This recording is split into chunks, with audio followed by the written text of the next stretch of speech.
Mbolo, Mbote, Bimbaramo, Anisoroma, Nangadef à toute l'Afrique. Encore heureuse de vous retrouver. On parle aujourd'hui de la transmission de la mère à l'enfant dans le cadre du VIH-Sida.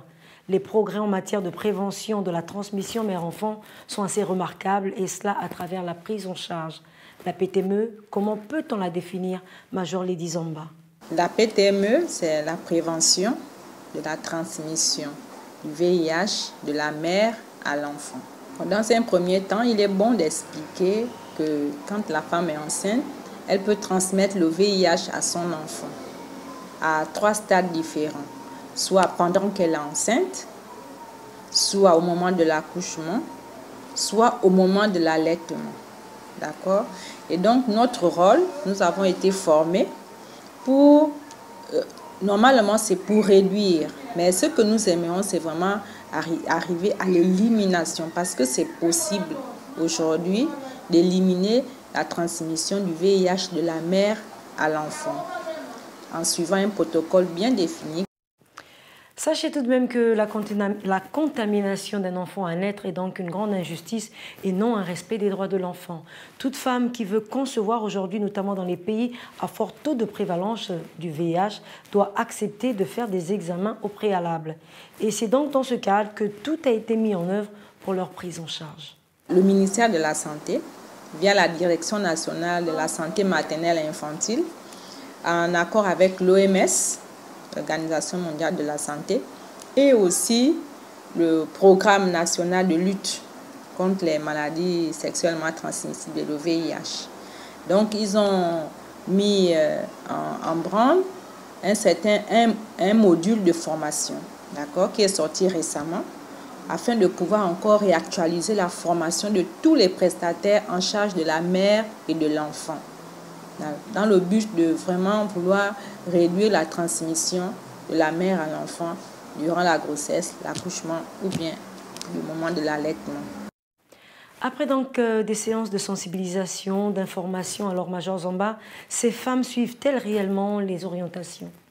Oui, qu'elles suivent, et en soulignant d'abord que le VIH, on peut dire que c'est quand ça arrive à une femme, elle est vraiment désemparée. Et c'est une porte d'entrée qu'on a trouvée de pouvoir faire le test, proposer le test aux femmes enceintes, d'accord, afin qu'elles puissent l'accepter de manière volontaire. On ne force pas, on leur donne le conseil. Puisque nous avons été formés, on nous a aussi disponibilisé je peux dire techniques, les ARV. On nous a aussi disponibilisé les ARV, les médicaments qu'il faut leur donner. Et quand elles sentent qu'elles ont quelqu'un qui les comprenne, et quand elles savent aussi qu'elles peuvent éviter la transmission à leur enfant, la plupart des femmes enceintes, elles adhèrent facilement au protocole de prise en charge.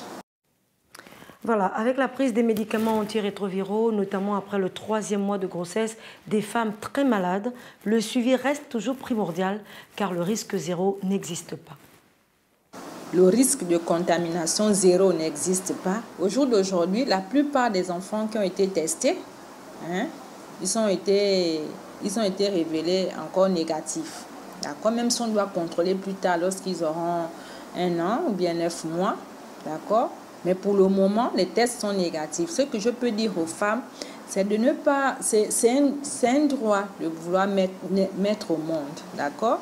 On en est toutes conscients et nous sommes conscients de cela. Mais ce qui serait bien, c'est qu'elles prennent au sérieux le traitement qui leur est offert, les mesures d'accompagnement qui leur sont offertes. Pour qu'ils soient efficaces, il faut qu'elles le prennent plus tôt et il faut aussi qu'elles le prennent pendant au moins plus de 1 mois. S'il a été infecté pendant la grossesse, malgré la prise des ARV, on ne peut pas dire que le risque est zéro. Mais il y a aussi au moment de l'accouchement, s'il n'a pas aussi été infecté, il y a aussi l'allaitement. Si on a dépassé les 3 stades, on peut dire que l'enfant peut ne pas être infecté. Voilà pourquoi le test précoce, en fait, de diagnostic chez l'enfant est proposé à partir d'à peu près 2 mois. D'accord? Donc, on le fait. Mais il y a un algorithme.